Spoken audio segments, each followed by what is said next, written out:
Hi friends, welcome to my channel. இன்னைக்கு நம்ம south Indian actress அவங்களோட சொத்து மதிப்பை தான் பார்க்க போகிறோம். இதில் ஃபஸ்ட்டு பார்த்தீங்கன்னா ஜோதிகா மேம், இவங்க வந்து 330 கோடி சொத்து சேர்த்து வச்சுருக்காங்க. அடுத்தது பார்த்தீங்கன்னா த்ரிஷா கிருஷ்ணன், இவங்க வந்து 300 கோடி கிட்ட சொத்து வச்சுருக்காங்க.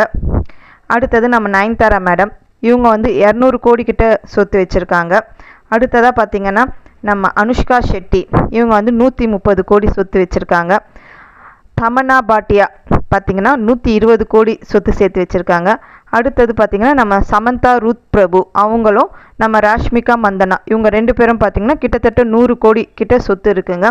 இது என்னங்க சும்மா இவங்களே தூக்கி சாப்பிட்ற அளவுக்கு நம்ம பாலிவுட் ஆக்டர்ஸ் அவங்களோட சொத்து மதிப்பு கேட்டிங்கன்னா ஷாக் ஆகிடுவீங்க. இதில் பார்த்திங்கன்னா ஜூஹி சாவ்லா, இவங்க வந்து 4600 கோடி கிட்ட அவங்களோட சொத்து இருக்குங்க. அடுத்ததாக பார்த்திங்கன்னா நம்ம தீபிகா படுகோன், இவங்க வந்து 500 கோடி கிட்ட சொத்து வச்சுருக்காங்க. நம்ம ஐஸ்வர்யா ராய் பச்சன் இருக்காங்க இல்லையா, அவங்க பார்த்திங்கன்னா 800 கோடி சொத்துங்க. அவங்க ஹஸ்பண்ட் கிட்ட கூட இவ்வளோ சொத்து இல்லை.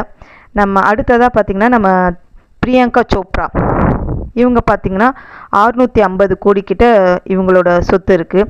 அடுத்ததாக நம்ம விராட் கோலி ஒய்ஃப் இருக்காங்க இல்லையா அனுஷ்கா சர்மா, இவங்களோட சொத்து மதிப்பு பார்த்திங்கன்னா 290 கோடிங்க.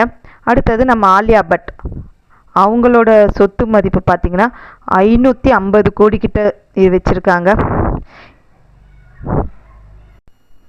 ஓகே ஃப்ரெண்ட்ஸ், இந்த வீடியோ உங்களுக்கு பிடிச்சிருந்தா லைக் பண்ணுங்கள், ஷேர் பண்ணுங்கள், மறக்காமல் சேனலை சப்ஸ்கிரைப் பண்ணுங்கள். Thank you friends.